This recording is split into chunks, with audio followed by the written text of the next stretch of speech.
नमस्कार। श्रीमन नारायण आप सभी को पौष मास पुत्रदा एकादशी की हार्दिक शुभकामनाएं।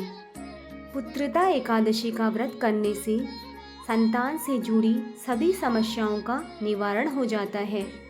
निःसंतान दंपतियों को उत्तम संतान सुख की प्राप्ति व पुत्रहीन को पुत्र की प्राप्ति होती है। एकादशी के दिन श्रद्धापूर्वक एकादशी व्रत कथा का श्रवण करने मात्र से ही समस्त पापों का नाश हो जाता है। तो चलिए भक्तों, अब हम आपको पुत्रदा एकादशी की पौराणिक व्रत कथा सुनाते हैं, जो इस प्रकार है। एक बार धर्मराज युधिष्ठिर भगवान श्री कृष्ण जी से बोले, हे मधुसूदन, कृपया करके आप मुझे पौष मास के शुक्ल पक्ष की एकादशी का नाम, व्रत की कथा व इस दिन कौन से देवता का पूजन किया जाता है और इस व्रत को करने से क्या फल मिलता है, कृपा करके आप मुझे बतलाइए। तब भगवान श्री कृष्ण जी बोले, हे धर्मपुत्र, पौष मास के शुक्ल पक्ष की एकादशी का नाम पुत्रदा है। इस दिन श्री विष्णु जी का पूजन किया जाता है।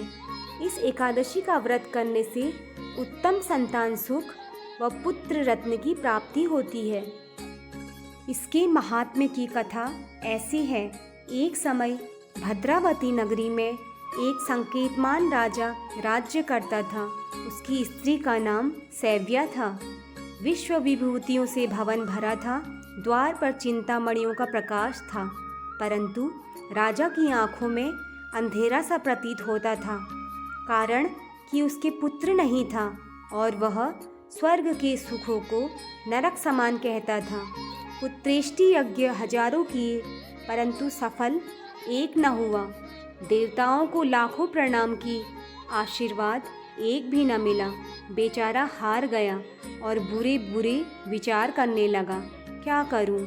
विष खा लूं और भूत बन जाऊं तो अच्छा है, परंतु यह चिंता अच्छी नहीं। फिर विचार करने लगा कि आत्मघात करना महापाप है। इस चिंता से छूटने का उपाय वनवासियों से जाकर पूछूं।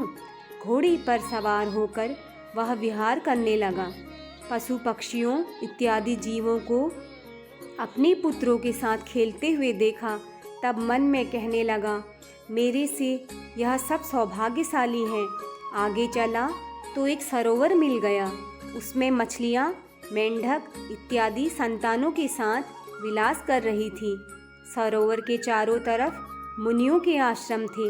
राजा घोड़े से उतरकर मुनियों की शरण में गया और प्रणाम कर पूछा, आप कौन हो? मुनि बोले, हम विश्व के देवता हैं। इस सरोवर को पतित पावन समझकर स्नान के लिए आए हैं। आज पुत्रदा एकादशी का पर्व है, जो पुत्र की इच्छा पूर्ण करती है। राजा बोला, क्या यह दिव्य फल मुझे भी व्रत करने से मिल जाएगा? विश्वदेव बोले, हमारी बात सत्य होगी, परीक्षा करके देख लो। राजा ने श्रद्धा से पुत्रदा एकादशी का व्रत कर रात्रि को जागरण किया।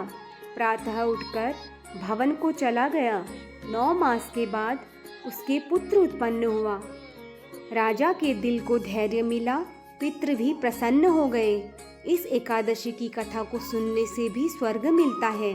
फलाहार, इस दिन गौ के दूध का सागार तथा फल आदि लिए जा सकते हैं।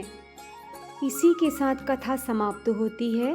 श्री हरि विष्णु जी और लक्ष्मी माता की कृपा आप सभी पर सदा बनी रहे। तो बोलिए, श्री हरि विष्णु भगवान की जय, लक्ष्मी माता की जय, एकादशी माता की जय।